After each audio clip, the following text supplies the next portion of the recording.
கடந்த ஒரு 3 வருடத்துக்கு முன்பதாய் தொடர்ந்து ஊழிய பிரயாணம் 3 மாதங்கள் என் வீட்டுக்கே போகாமல் தொடர்ந்து ஊழிய பிரயாணங்கள்.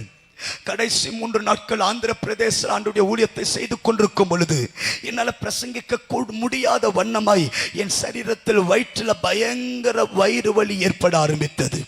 அந்த வயிற்று வலிகளை சகித்து கொண்டு தாங்கிக் கொண்டு 3 நாள் பிரசங்கித்து முடித்து ஓய்வெடுக்க வேண்டும் என்பதற்காக என் வீட்டுக்கு போய் கொஞ்ச நேரம் படுத்து ஓய்வெடுத்து கொண்டிருந்தால் என்னையும் மீறி எனக்கு வாமிட் வருகிறது. அப்படி போய் நான் வாமிட் எடுத்தா பிளட் வாமிட் வர ஆரம்பித்தது, ரத்தமாய் வாந்தி வர ஆரம்பித்தது. இப்படி வாமிட் பண்ண ஆரம்பித்த நொடி பொழுது என் சரீரத்தில் பலவீனங்கள் ஆள ஆரம்பித்தது. மூச்சு விட்டாலும் வலி, இருமுனாலும் வலி, தும்முனாலும் வலி, அசஞ்சாலும் வலி, மரண வலிகள். என்னால எழுந்து போய் என் படுக்கையில படுக்க முடியல, எழக்கூட முடியாத ஒரு வழியில ராத்திரி முழுவதுமாய் என் பாத்ரூம்ல தான் படுத்துக்கொண்டு ராத்திரி எல்லாம் வாமிட் பண்ண ஆரம்பிப்பேன். அவ்வளவு மரண வலிகள், தாங்க முடியாத வேதனை. காலையில எழுந்தவுடன் மருத்துவமனைக்கு போக வேண்டும் என்று மருத்துவமனைக்கு போய் பரிசோதிக்க தொடங்கினால் என்னை அழைத்த டாக்டர் என்னை பார்த்து சொன்னார்கள், நீ தொடர்ந்து பேசுறதுனால், தொடர்ந்து பிரசங்கித்து உணவெடுக்காதபடியால் தொண்டையிலிருந்து அடி வயிறு வரைக்கும் அதிகமாய் ஃபார்ம் ஆகி அந்த புண்ணிலிருந்து ரத்தம் கசிய ஆரம்பித்தது. ஒருவேளை இது நிமித்தமாய் ரத்த வாமிட் எடுக்கலாம்.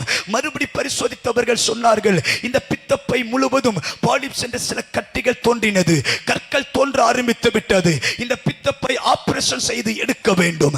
மறுபடியும் பரிசோதித்தவர்கள் சொன்னார்கள், இந்த கிட்னில ஸ்டோன் ஃபார்ம் ஆகிவிட்டது, 14 mm 18 mm அநேக ஸ்டோன் ஃபார்ம் ஆகிவிட்டது.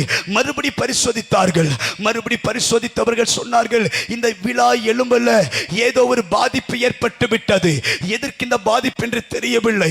ஒருவேளை சத்தமிட்டு பேசுறதினால் இந்த இடத்தில் பாதிப்பு வந்ததா என்று தெரியவில்லை என்று அதை அந்த கட்டியை பரிசோதித்து ஒரு பெங்களூர் பெரிய மருத்துவமனைக்கு அனுப்பினார்கள். ரிப்போர்ட் வந்தது. டாக்டர் என்னை அழைத்தார்கள். என் கையில ரிப்போர்ட்டை தந்து டாக்டர் சொன்னார்கள், உன்னை பரிசோதித்து பார்த்ததில் தொண்டையிலிருந்து அடிவயிறு வரைக்கும் புண் அதிகமானது. 2வது பித்தப்பை ஆபரேஷன் செய்யணும். 3வது இந்த கிட்னில ஸ்டோன் ஆகிவிட்டது. 4வது எலும்பு பாதிப்பு. ஏன் இந்த எலும்பு பாதிக்கப்பட்டது என்று அந்த கட்டியை பரிசோதித்து பார்த்ததில் இந்த கட்டி சாதாரண கட்டி அல்ல, இந்த கட்டி கேன்சர் கட்டி என்று சொல்லிவிட்டார்கள். இது சாதாரண கேன்சர் அல்ல, இது போன் கேன்சர் என்று சொல்லிவிட்டார்கள். இந்த போன் கேன்சரை அழைத்து என்னை டாக்டர் என்னை பார்த்து சொன்னார்கள், எப்படி இவ்வளவு நாள தாங்கிக் கொண்ட இந்த ஸ்டேஜனை கடந்து போயிட்டியே, இனி உன்னை பிழைக்க வைக்கிறதுக்கு வாய்ப்பில்லை.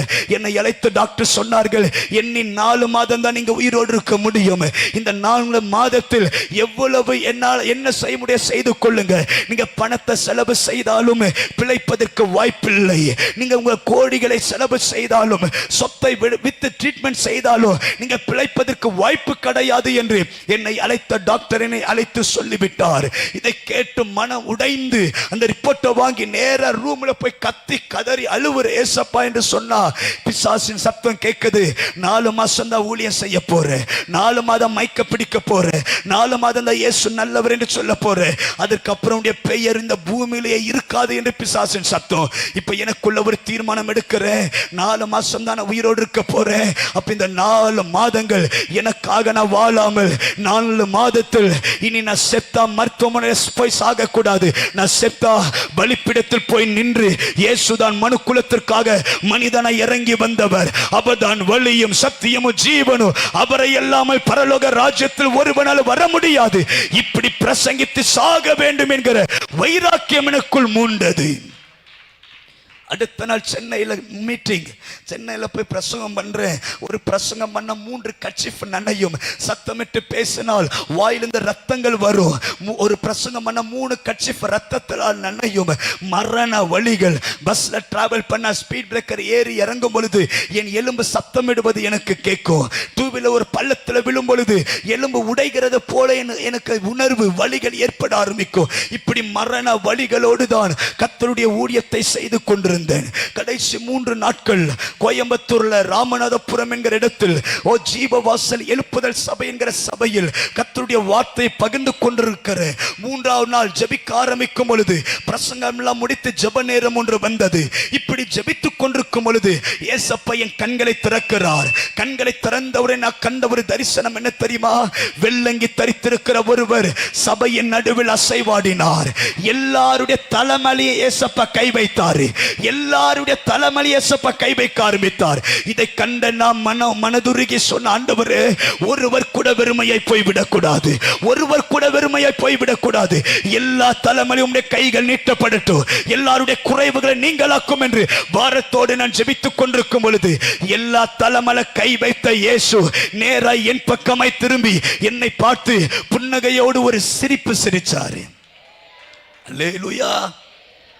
எல்லார் மேலேயும் கை வைத்தவர் என் மேல கையை வைக்காம என்னை பார்த்து ஒரு ஸ்மைல், ஒரு சிரிப்பு சிரிக்கிறார். அந்த சிரிப்பை பார்த்தா அந்த சிரிப்புல சொல்லாமலே 1000 வாக்குத்தத்தம் இருக்கிறது. அந்த சிரிப்பு சொல்லாம சொல்லுது, உன்னை அழைத்தவர் நான், ஊழியக்காரன் சுகத்தை விரும்புகிற தேவன் நான், உன்னை முடிவு பரியந்த நடத்துகிறவன் நான், உன்னை ஜாதிகளுக்கு தகப்பனாக்குவேன் நான், உன்னை திக்கற்ற பிள்ளையை விடுவது இல்லை, உலகத்தின் முடிவு பரியந்தம் நான் உன்னோடு கூட. இந்த சிரிப்பு சொல்லாம 1000 வாக்குத்தத்தம் சொல்ல ஆரம்பித்தது. எனக்கு அந்த முகத்தை கண்டு சிரிப்பை கண்ட உடன் மைக் ஆஃப் பண்ணி நேரா ரூம்ல போய் உட்கார்ந்து, பாவியான என் மேல கிருபையா இருந்திரு, இந்த தேவனுக்கு ஸ்தோத்திரம் என்று உள்ளத்தை திறந்து தேவனுக்கு ஸ்தோத்திரம் பண்ணி கொண்டிருக்கும் பொழுது எனக்கு இப்ப உணர்வு வருது. இத்தனை மாதங்களாய் எனக்குள் வந்த வலிகள் அந்த நொடி பொழுது காணாமற் போய்விட்டது. எனக்குள் இருந்த அந்த வேதனைகள் என்னை விட்டு என் சரீரத்தை விட்டு தூரப்படுத்தி விட்டார்.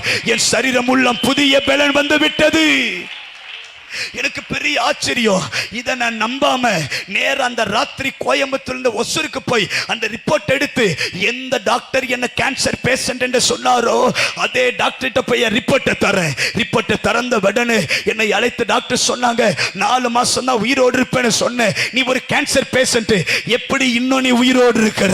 நான் சொன்ன, டாக்டர் ஒரே ஒரு முறை செக் பண்ணுங்க, ஒரே ஒரு முறை பரிசோதிங்க.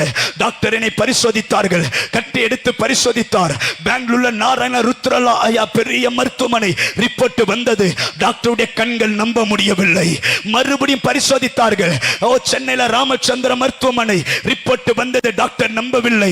என்னை அழைத்து கேட்டார், எனக்கு தெரியாம எந்த டாக்டர் போய் பார்த்த, ஏன் டாக்டர் என்று கேட்டார். கேன்சர் அடையாளம் தெரியாத வண்ணமாய் உன் சரீரம் முழுவதுமாய் அற்புத சுகம் நடந்து விட்டது. என்ன நடந்தது? கேன்சர் மட்டுமல்ல, உச்சம் தலைந்து உள்ள கால் வரையும் உன்னுடைய ஒவ்வொரு அவயங்களும் புதிய குழந்தைக்கு எப்படி புதுமையா இருக்குமோ, உன் அவயம் எல்லாம் புதிய அவயங்கள், உன் சரீரம் எல்லாம் புதிய அவயங்கள். என்ன நடந்தது? நான் சொன்னேன், என் மீட்பர் உயிரோடு இருக்கிறார். அவர் சபையில போதிக்கிறவர் மாத்திரமல்ல, அவர் சபையில் பலவீனரை தேடி வருகிறவர், பலவீனரை தொடுகிறவர், பலவீனரை நிமிரச் செய்கிறவர், பலவீனத்தை மாற்றுகிறவர், வியாதியை சுகமாக்குகிறவர், அற்புதங்களை செய்கிறவர். இதை சொல்ல சொல்ல சொல்ல இந்த பகல் நேரத்தில் சில பேருடைய பலவீனங்கள் இப்பொழுது விலகட்டும். நல்ல கையை தட்டி வாயை திறந்து ஒவ்வொரு பலவீனர் ஒவ்வொரு பலவீனத்தையும் இயேசுவின் கண்கள் பார்க்கட்டும், இயேசுவின் கைகள் தொடட்டும், இயேசுவின் கைகள் நீங்கட்டும். இனி இந்த பலவீனத்தை நின்று நீ விடுதலையாக்கப்பட்டாய் என்று அவர் கையை நீட்டினார். அந்த கூடி எழுந்து நிமிர்ந்தால் தெய்வத்தை மகிமைப்படுத்தினார்.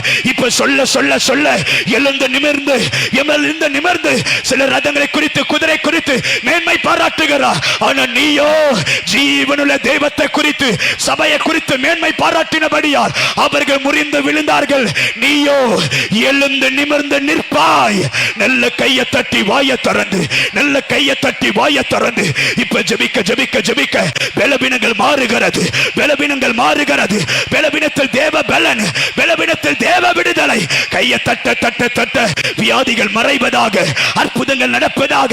எதில நீ பலவீனங்கள், எதில நீ பலவீனம்? விசுவாசத்தில் பலவீனமா, ஜெபத்தில் பலவீனமா? இப்பொழுதே பலவீனங்கள் மாறுகிறது. இயேசுவின் கை ரபகபகபட துடபலதி ரெபெலபெல துரலபலதியா அந்தட கனமனதியா செபெலபலதி. ஒரு தெய்வீக அசைவாடுதல், ஒரு தெய்வீக அசைவாடுதல், ஒரு தெய்வீக அசைவாடுதல். Let the fire in the mighty name of Jesus. ஒரு தெய்வீக தொடுதல், ஒரு தெய்வீக தொடுதல், ஒரு தெய்வீக தொடுதல், ஒரு தெய்வீக தொடுதல், ஒரு தெய்வீக தொடுதல். ஒரு தொடுதல் இறங்கி வருகிறது, ஒரு தொடுதல் இறங்கி வருகிறது. தண்ணீரை திராட்சரசமாய் மாற்றின கர்த்தர் இதோ பலவீனனை அவர் பலவானாய். ரபட தூரானமனா ரகந்தனமன தியாஸ் மெரெபெலதியா அகந்தனமன தூரலபல தூரலபடா. அவர் போதகம் பண்ணி கொண்டிருக்கும் பொழுது பலவீனரை கண்டார், தம்முடைய கையை நீட்டினார். பரலோக பிதாவே, இன்றைக்கும் அதே வாக்குத்தத்தங்கள், அதே வார்த்தை இறங்குவதாக. அவர் போதகம் பண்ணி கொண்டிருக்கும் பொழுது பலவீனரை கண்டார், கையை நீட்டினார். உன் பலவீனத்தில் விடுதலையாக்கப்பட்டாய்.